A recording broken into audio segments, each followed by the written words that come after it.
नागरिकता संशोधन कानून के खिलाफ शाहीन बाग में चल रहे प्रदर्शन में फिल्म निर्देशक अनुराग कश्यप पहुंचे, जहां उन्होंने प्रदर्शनकारियों का समर्थन करते हुए केंद्र सरकार पर निशाना साधा। उन्होंने नागरिकता संशोधन कानून बनाने के तरीके पर सवाल उठाया और ऐसा कानून बनाने की वकालत की जो सबके लिए बराबर हो। साथ ही उन्होंने गृह मंत्री से शाहीन बाग आकर बात करने की अपील की। इस दौरान वो मंच पर बिरयानी खाते हुए भी दिखाई दिए। साथ ही उन्होंने शाहीन बाग की दादियों से भी मुलाकात की।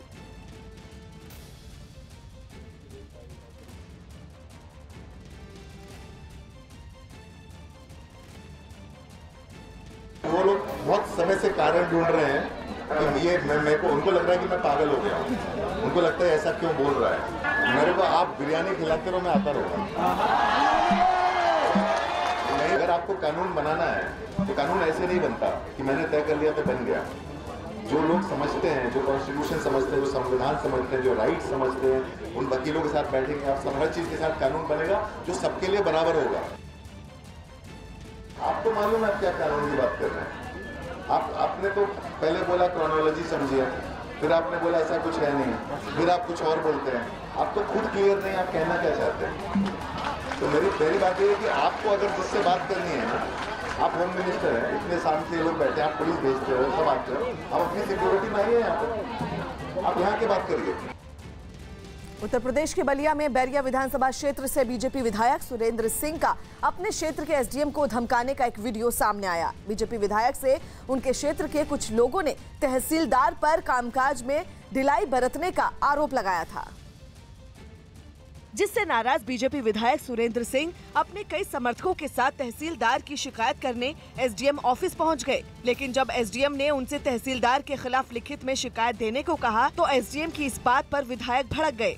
मैं कह तो रहा हूँ कि आप 2 लाइन लिख के दे दीजिए, मैं कार्रवाई कर देता हूँ। एसडीएम साहब, ये मैं लिख करके दूंगा, आप यहाँ एसडीएम हो, मैंने इतना भी आपके पास अधिकार नहीं है, आपके पास संवेदना नहीं है कि हमारा कर्मचारी अधिकारी काम करता है कि तो उसको भ्रम एक्शन ले या न ले। एसडीएम पर विधायक का गुस्सा यही नहीं रुका, उन्होंने तहसीलदार पर कार्रवाई नहीं करने पर कानून तक हाथ में लेने की धमकी दी। इस दौरान तहसीलदार भी वहीं पर मौजूद था।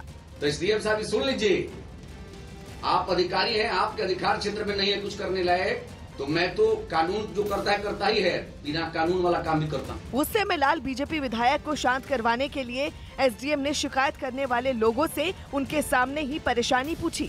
आपका काम किसने किया ये बताइए। कर रहा हूँ ना जी, तो फिर आप लोग जो है, जब आपका काम हो रहा है तो क्यों आप लोग इस तरह की शिकायत कर रहे हैं। हालांकि अभी ये साफ नहीं हो पाया है कि वायरल वीडियो कब का है। पुलवामा में सीआरपीएफ के काफिले पर हुए आतंकी हमले की पहली बरसी पर केंद्र सरकार और विपक्षी दलों के बीच जबानी जंग तेज हो गई। विपक्ष ने एक बार फिर सरकार को पुलवामा आतंकी हमले पर घेरा और कांग्रेस के पूर्व अध्यक्ष राहुल गांधी ने ट्वीट करके बेहद तीखी भाषा में सरकार से 3 सवाल पूछे।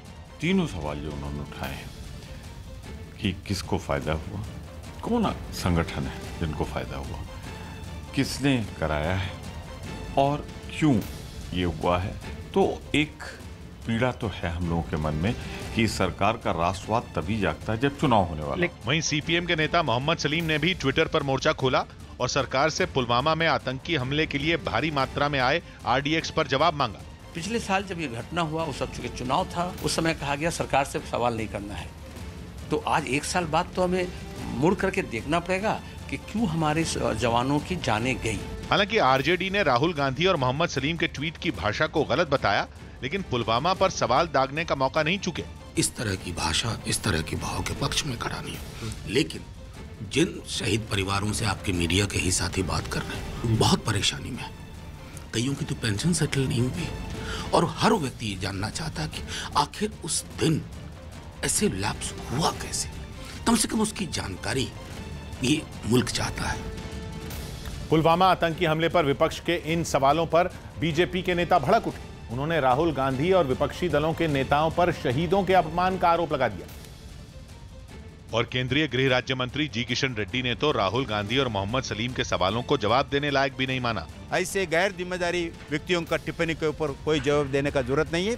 सारी भारत के जनता इस विषय पर सोचेंगे, इस विषय पर सारी भारत के जनता उनके विषय पर जवाब देंगे। जबकि बीजेपी ने राहुल गांधी पर पाकिस्तान की भाषा बोलने का आरोप फिर से जड़ दिया। पाकिस्तान की नापाक साजिश का हमने बदला लिया था। पाकिस्तान अंतर्राष्ट्रीय मंच पर पूरी तरह हमने घेर लिया था और उसको बेल आउट दे रहे हैं राहुल गांधी जी। ये दुर्भाग्यपूर्ण।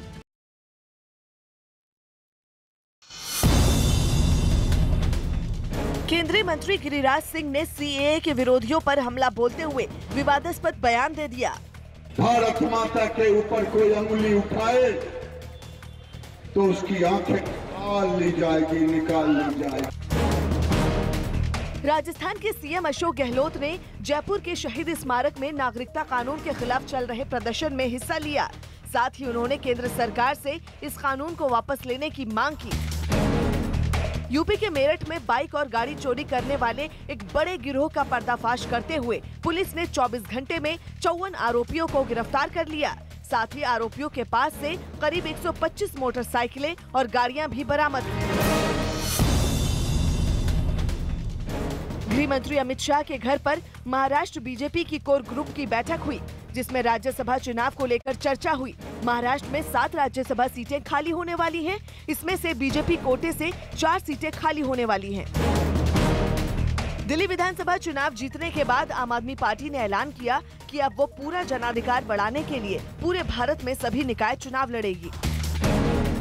उत्तर प्रदेश के कुशीनगर में बीच सड़क पर कार सवार बदमाशों ने बीजेपी नेता को गोली मार दी और हवाई फायरिंग करते हुए वहां से फरार हो गए।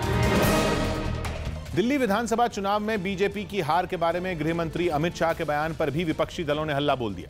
एक दिन पहले गृह मंत्री ने माना था कि दिल्ली में बीजेपी नेताओं को गोली मारो जैसे विवादास्पद नारे नहीं लगवाने चाहिए थे, जिस पर आम आदमी पार्टी ने अमित शाह को सवालों में घेर लिया। मतलब प्रवेश वर्मा और बाकी लोग बड़े नेता हैं और अमित शाह जी खुद छोटे नेता हैं। उन्होंने क्या कहा था, ऐसा बटन दबाओ करंट शाहीन बाग में लगे। ये किसका बयान है? ये खुद अमित शाह जी का बयान है।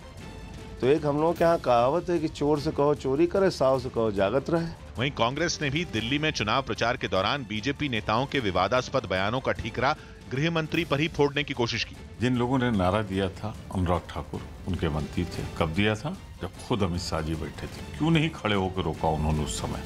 अगर वो वहां पे थे, नहीं रोका तो उनकी मौन सहमत थी। दूसरी तरफ बिहार में बीजेपी की सहयोगी जेडीयू ने अमित शाह की साफगोई की तारीफ की। लोगों को अगर गलतियां हो तो स्वीकार करना चाहिए, उन्हें स्वीकार किया, ये स्वागत योग्य है। जम्मू कश्मीर के पुंछ सेक्टर में पाकिस्तानी सेना ने रिहायशी इलाकों को निशाना बनाकर गोले दागे, जिसमें एक आदमी की मौत हो गई। पाकिस्तान की इस कायराना हरकत की वजह से इलाके के लोग काफी दहशत में आ गए, क्योंकि सुबह के वक्त से ही पाकिस्तानी फौज ने एलओसी के पास बने गांवों पर गोले दागने शुरू कर दिए। काफी देर तक इलाके में धमाकों की आवाज सुनाई देती रही। पाकिस्तान की तरफ से हुई फायरिंग में शाहपुर इलाके में एक आदमी की मौत हो गई, जबकि कई लोग घायल हो गए। घायलों को अस्पताल भेजने के लिए तुरंत वहां एक एम्बुलेंस भेजी गई। हैरानी की बात यह है कि पाकिस्तानी फौज ने मस्जिदों को निशाना बनाकर भी गोलाबारी की। जुमे के दिन मस्जिदों में काफी भीड़ थी, जिस वजह से कई लोग पाकिस्तान की गोलाबारी में घायल हुए। हम इसकी भरपूर मजम्मत करते हैं। बहुत ही कायराना हरकत की है और जुमा के दिन नमाजियों के ऊपर हमला और गोले से लोगों को मार दिया गया और जख्मी कर दिया गया। पुलवामा हमले की पहली बरसी पर कुछ शहीदों के घर वालों ने आर्थिक मदद समेत कई वादों को पूरा नहीं करने का आरोप लगाया, जिसके बाद कांग्रेस ने इस मुद्दे पर केंद्र सरकार को घेर लिया।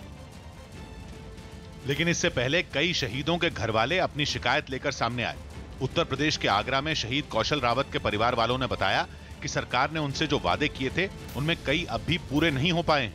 मुझसे सरकार ने जब बॉडी आई थी उस समय बहुत वायदे किए थे, स्मारक बनवाने के, जगह देने के, गेट द्वार पर नाम बनवाने का, स्कूल में नाम सरकारी डालने का। कोई वायदा पूरा नहीं है, ना साल भर में मेरे पास कोई सरकार का आदमी आया। इस मामले में कांग्रेस की तरफ से एक प्रेस कॉन्फ्रेंस भी की गई और केंद्र सरकार पर सवाल उठाया गया। केवल एक ही दो लोग नहीं, अनेक सैनिक के परिवारों को भारतीय जनता पार्टी की सरकार ने ठगा है, वादा खिलाफी की। कांग्रेस ने केंद्र सरकार को घेरा, लेकिन शहीदों के घर वालों की शिकायत सिर्फ केंद्र से नहीं है। राज्य सरकारों ने भी उनसे कई वादे किए थे। इनमें राजस्थान की कांग्रेस सरकार भी थी, जिससे शहीद रोहिताश लांबा के पिता नाराज हैं। अच्छे अच्छे वादे करे थे, तुम्हारे बच्चे को नौकरी दे दी, हम तुम्हारे साथ, हमारा ही बेटा ये है, वो आपने वो कर देंगे, इस मारे का आपका बढ़ा देंगे, आप चिंता मत करना। सरकार ने आज तक आके पूछा भी नहीं क्या हो रहा है उस परिवार में। वहीं सीआरपीएफ की तरफ से भी इस मामले में जवाब दिया गया। सीआरपीएफ ने बताया कि पुलवामा हमले के शहीदों के घरवालों को मदद दी जा रही है और कई वादों को पूरा किया जा चुका है। सीआरपीएफ की तरफ से जानकारी दी गई कि अब तक हर एक शहीद के घरवालों को 2 करोड़ रुपए से 3 करोड़ रुपए तक की आर्थिक मदद दी गई है। इसके अलावा 19 शहीदों के घरवालों को पक्का मकान और 17 शहीदों के घरवालों से एक सदस्य को अलग अलग राज्यों की सरकारों ने नौकरी का प्रस्ताव दिया है। सीआरपीएफ ने यह भी बताया कि रिलायंस फाउंडेशन ने 27 शहीदों के बच्चों की शिक्षा का खर्च उठाते हुए सहायता राशि उनके बैंक खातों में जमा कर दी है। सीआरपीएफ के मुताबिक जो वादे पूरे नहीं हो पाए उन पर काम चल रहा है और वो पूरी तरह शहीदों के घरवालों के साथ है। सीआरपीएफ के इस जवाब के बाद बीजेपी ने भी इस मामले पर प्रतिक्रिया दी।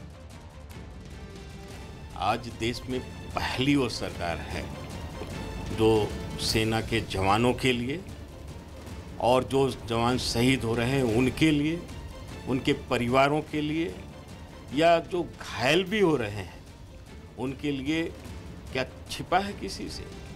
एक एक पैसे का हिसाब होता है। हरियाणा के चरखी दादरी में एक दुल्हा शादी करने से दुल्हन के घर पहुंचा। दुल्हा हरियाणा पुलिस में सिपाही है। हेलीकॉप्टर को एक खाली मैदान में उतारा गया और फिर वहां से लड़का गाड़ी में बैठकर लड़की के घर पहुंचा। हेलीकॉप्टर से पहुंचे दूल्हे को देखने के लिए मैदान के पास इलाके के लोगों की भीड़ जमा हो गई। लड़की के साथ 7 फेरे लेने के बाद लड़का उसे हेलीकॉप्टर में ही विदा करवाकर अपने साथ ले गया। दूल्हे ने बताया कि उसकी मां की इच्छा थी कि वो अपनी शादी में हेलीकॉप्टर ले जाए, जिसे उसने पूरा किया। ये मेरी मम्मी की इच्छा थी कि जो बारात है मेरे लड़के को बारात हेलीकॉप्टर से जाए और आज इसी वजह से मैं अपनी जीवन संगिनी को लेने हेलीकॉप्टर से। दिल्ली में शास्त्री भवन के सामने कांग्रेस कार्यकर्ताओं ने रसोई गैस की बढ़ी कीमतों के विरोध में प्रदर्शन किया। 2 दिन पहले बिना सब्सिडी वाले सिलेंडर की कीमत में 150 रुपए तक की बढ़ोतरी हुई थी, जिसके विरोध में कांग्रेस कार्यकर्ताओं ने शास्त्री भवन के सामने गैस सिलेंडर और चूल्हे के साथ प्रदर्शन किया और केंद्र सरकार से रसोई गैस की बढ़ी हुई कीमतों को वापस लेने की मांग की। शास्त्री भवन के सामने आप ये देख सकते हैं कि प्रदर्शन का नायाब तरीका गैस चूल्हा है, इसके अलावा रसोई गैस सिलेंडर है, इधर रोटी बनाई जा रही है, पकाई जा रही है। इस दौरान वहां एक ठेले पर छोटा गैस सिलेंडर और 2 चूल्हे नजर आए, जिनमें एक चूल्हे पर पानी गर्म करने के लिए रखा गया था, जबकि दूसरे चूल्हे पर कुछ महिला कार्यकर्ता रोटी पकाती दिखाई दी, लेकिन दोनों चूल्हे जल नहीं रहे थे। इस बीच कांग्रेस की एक महिला कार्यकर्ता ने केंद्र सरकार पर जमकर निशाना साधा। शहरों में गोबर मिलता नहीं है, मुश्किल से गोबर का गैस इकट्ठा किया है, लेकिन रोटी पक नहीं रही है, भूखे परिवार हमारे रह रहे हैं। और मोदी जी, हम निवेदन करते हैं कि महिलाओं की पीड़ा को समझिए और ये बढ़े हुए गैस के दाम वापस लीजिए। प्रदर्शन कर रहे कांग्रेस के कुछ कार्यकर्ताओं ने पार्टी का झंडा ले रखा था, जबकि कुछ लोगों के हाथों में पोस्टर, बैनर और तख्तियां दिखाई दी, जिन पर रसोई गैस की बढ़ी हुई कीमतों को वापस लेने की मांग लिखी थी। बाद में कांग्रेस कार्यकर्ताओं ने सरकार के खिलाफ नारेबाजी भी की।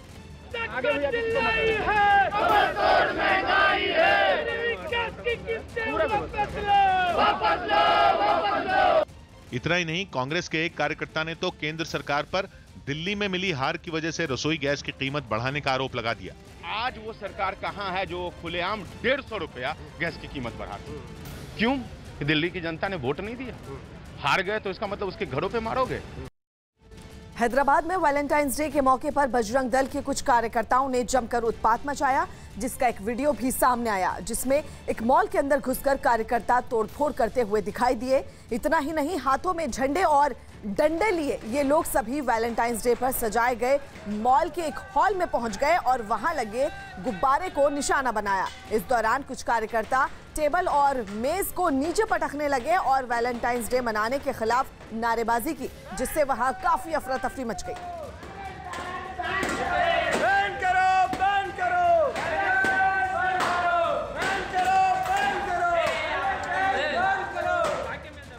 दिल्ली की केजरीवाल सरकार के शिक्षा मॉडल की तर्ज पर अब राजस्थान के सरकारी स्कूलों की सूरत भी बदली जा रही है।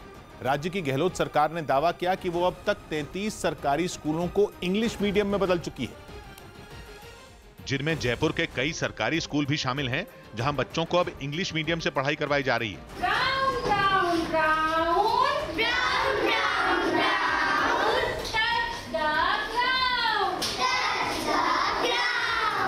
न्यूज 18 भी ऐसे ही एक सरकारी स्कूल में पहुंचा, जिसमें पहले हिंदी में पढ़ाई होती थी, लेकिन अब स्कूल की कई टीचर बच्चों को इंग्लिश में पढ़ाती नजर आईं। ये राजस्थान की पहली सरकारी मॉडल स्कूल है, इंग्लिश मीडियम स्कूल है, जिसमें एक अभिनव प्रयोग जैसा दिल्ली में किया गया वैसे ही राजस्थान में किया गया।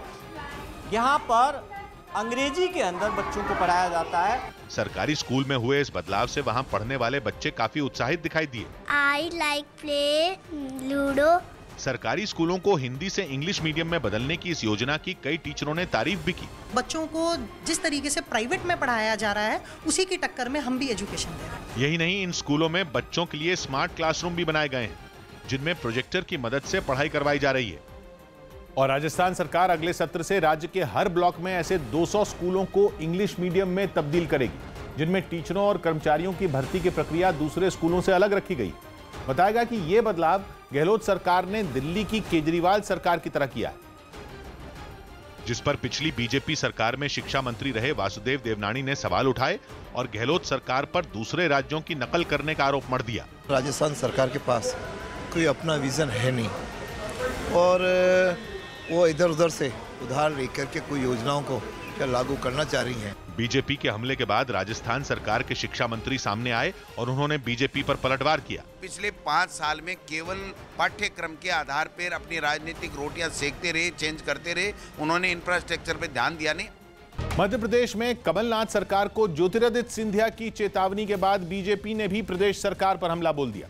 एक दिन पहले एक कार्यक्रम के दौरान ज्योतिरादित्य सिंधिया ने गेस्ट टीचरों की मांगों का समर्थन किया था और चुनाव के दौरान जारी किए गए घोषणा पत्र के पूरा नहीं होने पर सड़क पर उतरने की चेतावनी दी थी। अगर वो मैनिफेस्टो का एक अंक पूरा ना हुआ तो आपके साथ सड़क पर अकेले मत समझना, आपके साथ सड़क पर ज्योतिरादित्य सिंधिया भी उतरेगा। ज्योतिरादित्य सिंधिया के बयान का बीजेपी ने भी समर्थन किया और कमलनाथ सरकार पर सवाल उठा दिए। सिंधिया जी मध्य प्रदेश कांग्रेस के एक ऐसे नेता हैं जो जमीन से जुड़े हैं। वो एसी कमरे में बैठकर राजनीति नहीं करते और जो जमीन से जुड़ा होता है उसको जनता की समस्याओं का ज्ञान होता है। जिसके बाद मुख्यमंत्री कमलनाथ ने भी सफाई दी और घोषणा पत्र को 5 साल में पूरा करने का भरोसा दिया। घोषणा पत्र तो 5 साल का है ना, 5 महीने का तो नहीं है। दिल्ली के पास गाजियाबाद में एक हाउसिंग सोसाइटी की 8वीं मंजिल से एक 12 साल का बच्चा नीचे गिर गया। इस दर्दनाक हादसे में बच्चे की मौत हो गई। हादसा गाजियाबाद के राजनगर एक्सटेंशन के एक हाउसिंग सोसाइटी में हुआ। पुलिस ने शव को अपने कब्जे में लेकर पोस्टमार्टम के लिए भेज दिया है और घटना की जांच में जुट गई है। एक 12 साल के बच्चे की टॉप फ्लोर से गिर के डेथ हो गई है। उनके परिवारजन द्वारा उसे हॉस्पिटल भी ले जाया गया जहां उसकी मृत्यु हुई। परिवारजनों द्वारा पुलिस को सूचना दी गई है। आगे अभी उसमें पोस्टमार्टम की कार्रवाई की जा रही है और उसके परिवारजनों से भी बातचीत की जा रही है। जल्द ही इसमें जो भी चीजें निकल के आएगी उसके आधार पर कार्रवाई की जाएगी। मुंबई और पुणे के बीच देश की पहली इलेक्ट्रिक बस शुरू हो गई। मुंबई में इसकी शुरुआत करने खुद केंद्रीय मंत्री नितिन गडकरी पहुंचे और इलेक्ट्रिक बस को रवाना करने से पहले उसका फीता काटा। अभी मुंबई और पुणे के बीच ऐसी 2 बसें ही शुरू की गई हैं, लेकिन आने वाले महीनों में देश के अलग अलग शहरों में इलेक्ट्रिक बस चलाने की योजना है। सर मुझे खुशी है कि मुंबई और दिल्ली के पुणे के बीच में ये बस सर्विस शुरू की है और मैं उनको यही कहूँगा कि आज से 3 साल के अंदर आप दिल्ली से मुंबई एक्सप्रेस हाईवे पर भी आप जरूर ये मुंबई और पुणे के बीच शुरू हुई देश की पहली इलेक्ट्रिक बस आधुनिक सुविधाओं से लैस है। 45 सीटर्स बस है जिसमें एसी की सुविधा है, साथ ही में यात्रियों के लिए खास एलसीडी भी लगाया है जिसमें वो फिल्म देख सकें या खबरें देख सकें। यात्रियों की सुरक्षा के लिए कई सीसीटीवी कैमरा पे भी लगे हैं और ख़ास बात ये है कि ये बस इलेक्ट्रिसिटी पे चलने वाली है। इलेक्ट्रिक बस का किराया 450 से 500 रुपए होगा। इसे जीपीएस के जरिए ट्रैक भी किया जा सकता है। ये 300 किलोमीटर तक सिंगल चार्ज में चलेगी और ये वाइब्रेशन लेस और नॉइज लेस है। इसके लिए इसका कंफर्ट कोई भी दूसरे बस से अलग रहेगा। उत्तर प्रदेश के मेरठ में पुलिस ने गाड़ियां चुराने वाले 54 चोरों को गिरफ्तार किया है। पकड़े गए चोरों की निशानदेही पर पुलिस ने 125 चोरी की गाड़ियां बरामद की हैं। जिनमें कई स्कूटर, मोटरसाइकिल और कार शामिल हैं। चोरी की गाड़ियां इतनी ज्यादा संख्या में बरामद की गई थी कि उन्हें ट्रकों पर लाद कर थाने ले जाया गया। पुलिस ने चोरी की गाड़ियों के खिलाफ चलाए गए अपने इस अभियान में महज 24 घंटे के भीतर इतनी बड़ी कामयाबी मिलने का दावा किया। लगभग 7000 वाहनों की चेकिंग की गई, जिसमें 125 लूट और चोरी के वाहन है जिनको बरामद किया गया और 16 कंट्री मेड पिस्टल और 31 कारतूस इनसे बरामद किया गया है। बताया गया कि पकड़ी गई ये सभी गाड़ियां कई राज्यों से चुराई गई थी, जिनमें ज्यादातर गाड़ियां दिल्ली एनसीआर की हैं। प्रयागराज में एक कारोबारी की गोली मारकर हत्या कर दी गई। यूपी के प्रयागराज में एक होटल में घुसकर कुछ बदमाशों ने राहुल दुबे नाम के कारोबारी की गोली मारकर हत्या कर दी। वहीं वारदात की खबर मिलने के बाद पुलिस घटना वाली जगह पर पहुंची और जांच में जुट गई। उत्तर प्रदेश के मुरादाबाद में एक शादी रुकवाने की मांग कर रहे बजरंग दल के कार्यकर्ताओं को पुलिस ने हिरासत में ले लिया। बताया गया दुल्हा और दुल्हन दोनों अलग अलग समुदाय से थे, इसलिए बजरंग दल वाले विरोध करने वहां पहुंचे थे। चेन्नई में सीएए और एनआरसी के विरोध में प्रदर्शन कर रहे लोगों की पुलिस से झड़प हो गई, जिसके बाद पुलिस ने प्रदर्शनकारियों पर लाठीचार्ज कर दिया। हैदराबाद में बजरंग दल के कुछ कार्यकर्ताओं ने वैलेंटाइंस डे के मौके पर सजाए गए एक मॉल में घुसकर तोड़फोड़ की। उत्तर प्रदेश के मैनपुरी में यात्रियों से भरी बस में शॉर्ट सर्किट की वजह से आग लग गई। ड्राइवर की सूझबूझ से सभी यात्रियों को बस से सुरक्षित निकाल लिया गया। तेजस एक्सप्रेस में सफर के दौरान अधिक सामान ले जाने पर अब यात्रियों को ज्यादा पैसे देने होंगे। तेजस एक्सप्रेस को चलाने का जिम्मा संभाल रही आईआरसीटीसी के नियमों के मुताबिक तेजस एक्सप्रेस के एग्जीक्यूटिव चेयर कार में यात्रियों को 70 किलो तक सामान ले जाने की इजाजत होगी, जबकि चेयर कार में सफर के दौरान यात्री अपने साथ सिर्फ 40 किलो तक ही सामान ले जा सकेंगे। वहीं ट्रेन में सफर करने वाले 5 से 12 साल तक के बच्चे अपने साथ 50 किलो तक सामान ले जा सकते हैं। इससे ज्यादा सामान ले जाने पर आईआरसीटीसी एक यात्री से 109 रुपए वसूलेगी। फिलहाल आईआरसीटीसी ने यह नियम मुंबई अहमदाबाद के बीच चलने वाली तेजस एक्सप्रेस में ही लागू किया है। उत्तर प्रदेश के मुरादाबाद में एक शादी समारोह में पहुंचकर कुछ लोगों ने हंगामा कर दिया। हंगामा करने का आरोप बजरंग दल के कार्यकर्ताओं पर लगा, जिन्होंने शादी समारोह में पहुंचकर शादी रुकवाने की कोशिश की, क्योंकि दुल्हा और दुल्हन दोनों अलग अलग समुदायों से थे। लोगों के इस हंगामे की सूचना मिलने पर पुलिस भी वहां पहुंच गई और हंगामा कर रहे सभी कार्यकर्ताओं को हिरासत में ले लिया और गाड़ी में बैठाकर उन्हें थाने ले गई। लड़का लड़की जिनकी शादी हुई थी, आज उनका रिसेप्शन था, तो कुछ हिंदूवादी संगठन उसका विरोध कर रहे थे। दोनों अलग अलग धर्म से थे। पुलिस की इस कार्रवाई से नाराज बजरंग दल के दूसरे कार्यकर्ता सड़क पर बैठ गए और नारेबाजी करने लगे। हंगामा कर रहे लोगों ने शादी के कार्ड पर छपे नाम पर ऐतराज जताया। शहर में दंगा भड़काने के लिए, हिंदुओं को अपमानित करने के लिए एक दावत का आयोजन किया जाता है। उस दावत के कार्ड बांटे जाते हैं। 16 फरवरी को अरविंद केजरीवाल दिल्ली के रामलीला मैदान में मुख्यमंत्री पद की शपथ लेंगे, जिसके लिए तैयारी जोरों पर है। इस शपथ ग्रहण समारोह में दिल्ली की जनता को न्योता भेजा गया है, इसलिए रामलीला मैदान को खास तौर से तैयार किया जा रहा है। मैदान में सैकड़ों कुर्सियां कतार में लगाई गई हैं, जबकि जिस मंच पर शपथ ग्रहण होगा वहां भी काम चल रहा है। वीवीआईपी मेहमानों के लिए अलग से मंच बनाया जा रहा है। अरविंद केजरीवाल ने अपने शपथ ग्रहण में दिल्ली की जनता के साथ प्रधानमंत्री नरेंद्र मोदी को भी न्योता दिया है। अब मैं आपको तस्वीरें दिखाना चाहूँगा। आप देखिए यहाँ पर तैयारियाँ जो है वो जोरों से है। ये जो यहाँ पर देख सकते हैं, ये स्टेज है जहाँ पर एलजी जो है अरविंद केजरीवाल को तीसरी बार मुख्यमंत्री के तौर पर शपथ दिलवाएंगे। इस स्टेज के बगल में मैं आपको एक दिखाना चाहूँगा, यहाँ पर भी एक स्टेज बनाया जा रहा है। बताया जा रहा है कि जो विशेष अतिथि आएंगे वो इस स्टेज पर बैठेंगे। उत्तर प्रदेश कांग्रेस के अध्यक्ष अजय कुमार ने सीतापुर में सीएम योगी आदित्यनाथ पर निशाना साधा। अजय कुमार वहां किसानों की समस्याएं जानने पहुंचे थे।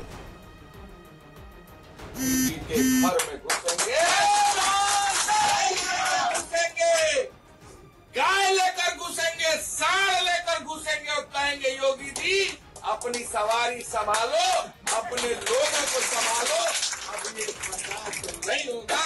आर पार की लड़ाई लड़ने के लिए 17 को तैयार रहेंगे। ऐसे में सोशल मीडिया पर लोग ये दावा भी कर रहे हैं कि अगर श्रीनिवास गौड़ा रेसिंग ट्रैक पर दौड़ें तो कई नए रिकॉर्ड बना सकते हैं। ऐसा इसलिए कहा जा रहा है क्योंकि दावा है कि श्रीनिवास गौड़ा ने सिर्फ 13.62 सेकंड में 142.5 मीटर की दौड़ पूरी की। इस हिसाब से उन्होंने 100 मीटर की दौड़ पूरी करने में 9.55 सेकंड का वक्त लिया। अगर यह दावा सही है तो श्रीनिवास गौड़ा ने उसेन बोल्ट का रिकॉर्ड वाकई तोड़ दिया है, क्योंकि उसेन बोल्ट के नाम 100 मीटर का जो वर्ल्ड रिकॉर्ड है वो 9.58 सेकंड का है।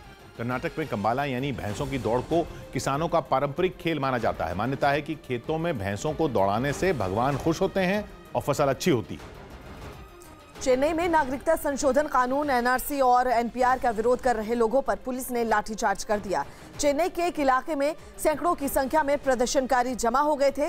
पुलिस ने दावा किया कि जब उन्होंने प्रदर्शनकारियों को रोकने की कोशिश की तो वो हिंसक हो गए और पुलिस पर पथराव करना शुरू कर दिया, जिसके बाद पुलिस को लाठीचार्ज करना पड़ा। बताया गया कि लोगों से हुई इस झड़प में 4 पुलिस वाले घायल हो गए, जिनमें एक महिला अधिकारी भी शामिल है। कई प्रदर्शनकारियों को पुलिस ने हिरासत में ले लिया। हालात को देखते हुए इलाके में सुरक्षा बढ़ा दी गई है।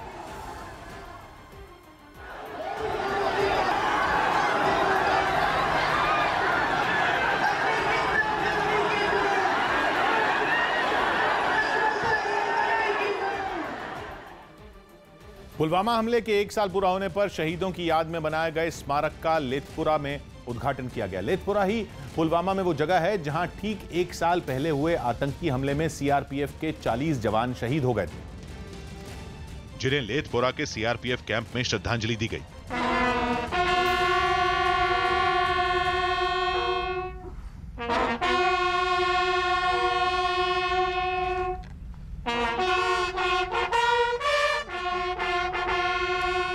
पुलवामा हमले की पहली बरसी पर शहीदों की याद में बनाए गए स्मारक का भी उद्घाटन किया गया। ये स्मारक उस जगह से सिर्फ 1 किलोमीटर दूर है जहां पिछले साल आतंकी हमला हुआ था। 40 सीआरपीएफ के जवान जो है वहां पे उस हमले में जो है उनकी मौत हुई है। यहाँ आप देख सकते हैं, यहाँ पे सीआरपीएफ के सभी लोग आए हैं। सीआरपीएफ के जवान भी हैं, सीआरपीएफ के ऑफिसर्स भी हैं यहाँ पे, और यहाँ पे श्रद्धांजलि दी गई उन जवानों को। आप देख सकते हैं यहाँ पे मेमोरियल बनाया गया और वहाँ पे सबके नाम लिखे गए हैं। जम्मू कश्मीर में सीआरपीएफ के स्पेशल डीजी जुल्फिकार हसन ने भी पुलवामा हमले के शहीदों को नमन किया। जिन लोगों ने ये हादसा अंजाम दिया था उनका हिसाब किया जा चुका है। और बाकी रही बात फैमिलीज, जिन मार्टियर्स की जो फैमिलीज हैं वो हमारे लिए सबसे महत्वपूर्ण है। श्रद्धांजलि सभा में कई जवान शहीदों को याद करते हुए भावुक हो गए। मुझे आज गर्व भी है कि वो देश के लिए शहीद हुए हैं, लेकिन एक ये भी होता है कि मेरे साथ के साथी वो आज हमसे बिछड़ गए। श्रद्धांजलि सभा में महाराष्ट्र से एक खास मेहमान को भी बुलाया गया, जिनका नाम गोपीनाथ जाधव है। उन्होंने ही देश भर में कई हजार किलोमीटर की यात्रा करके पुलवामा हमले के शहीदों के घरों से मिट्टी इकट्ठा की, जिसे उन्होंने सीआरपीएफ को सौंप दिया और बाद में श्रद्धांजलि सभा के दौरान इसे स्मारक पर रख दिया गया। अपनी हजारों किलोमीटर की यात्रा को महाराष्ट्र के गोपीनाथ जाधव ने शहीदों को समर्पित किया। मैंने ये दिखाया कि बिना कोई टिकटॉक के, बिना कोई वेब पेज के, ना मेरा कोई एनजीओ अकाउंट है, ना मुझे किसी ने फाइनेंस किया है, ना कोई स्पॉन्सर है। मैंने यही बोला कि निस्वार्थ में शहीदों के प्रति और शहादत के प्रति मैं करूंगा, और आज तक मैंने वही किया है। पीएम ने भी ट्वीट कर पुलवामा हमले की पहली बरसी पर शहीदों को श्रद्धांजलि दी। पीएम ने यह भी लिखा कि देश सीआरपीएफ जवानों की शहादत को कभी नहीं भूलेगा। भीमा कोरेगांव मामले में महाराष्ट्र की उद्धव सरकार ने अपना रुख बदला तो एनसीपी प्रमुख शरद पवार नाराज हो गए।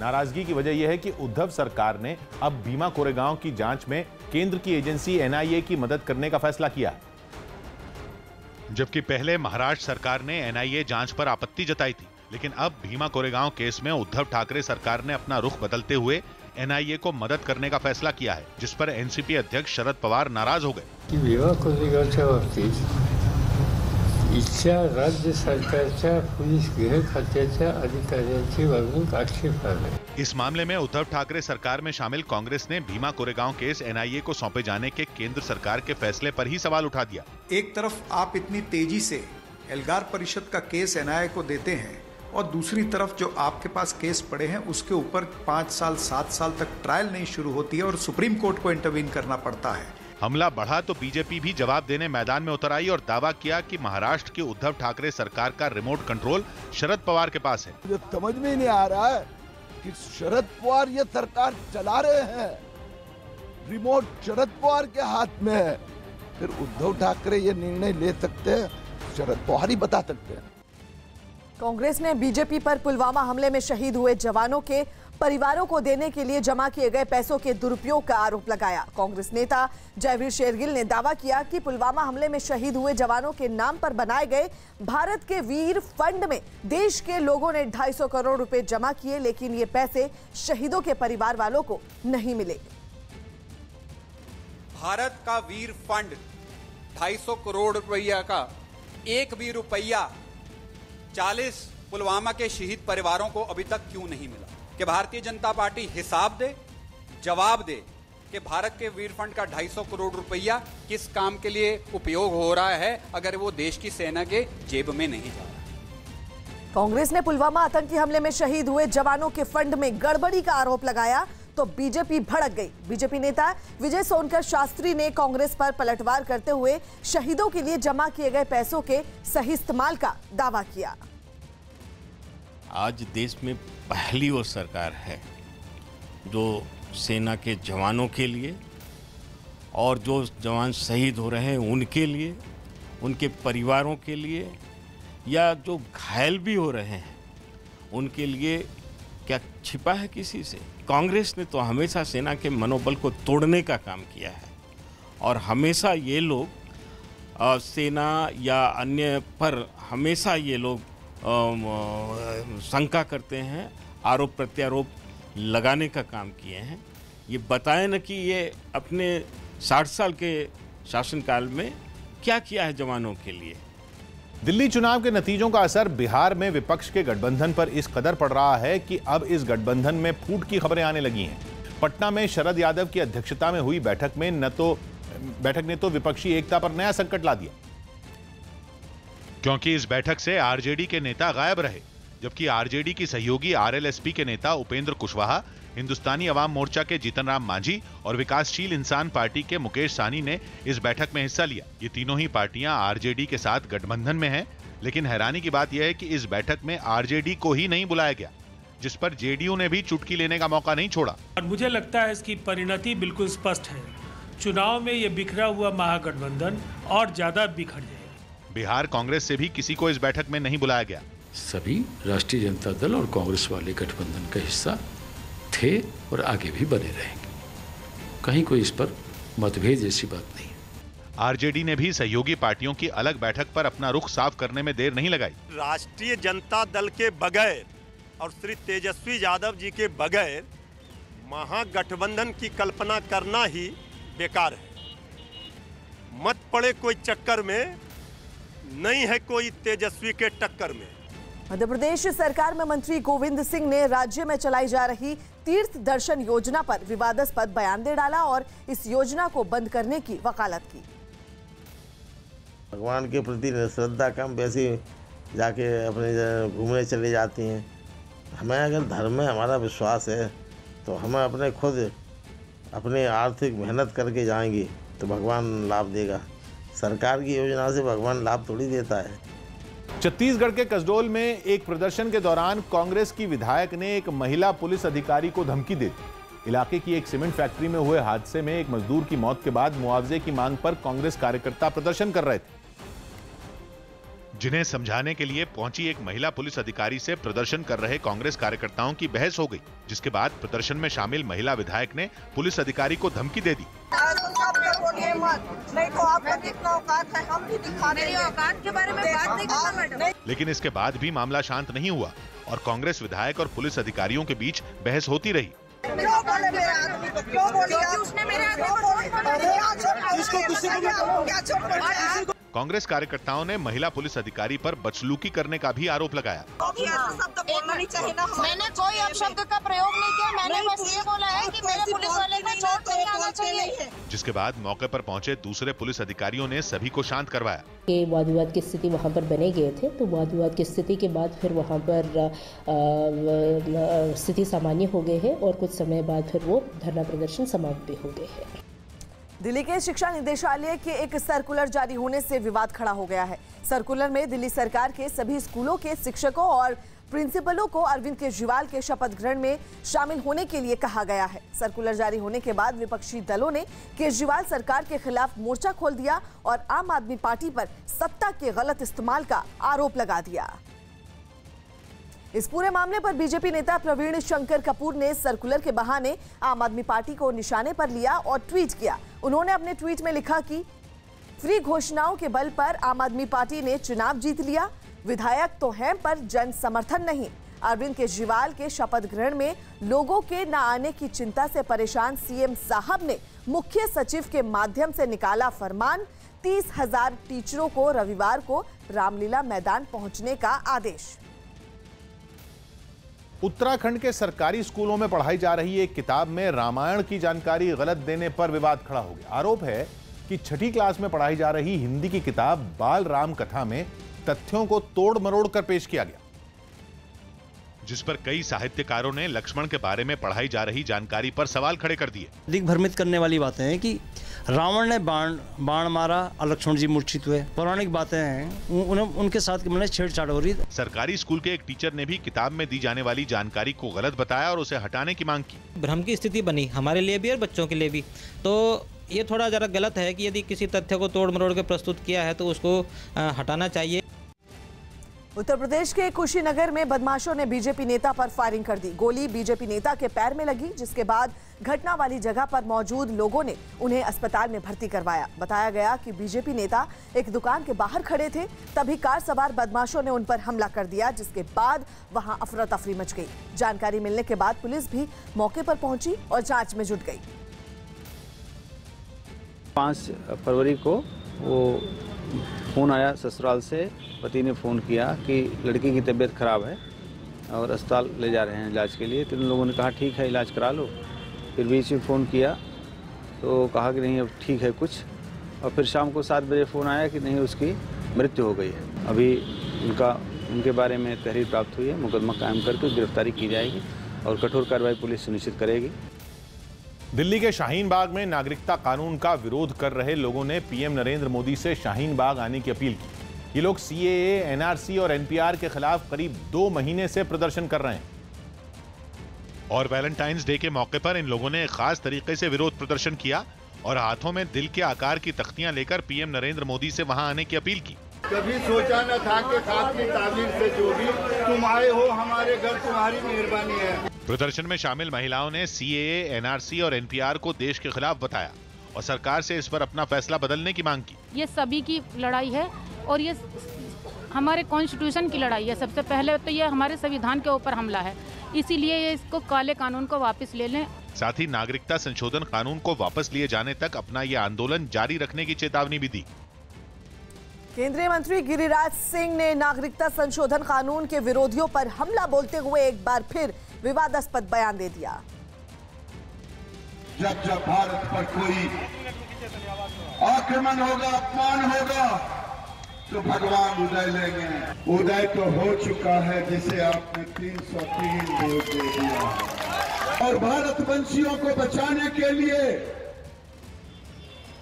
भारत माता के ऊपर कोई अंगुली उठाए तो उसकी आंखें निकाल ली जाएगी।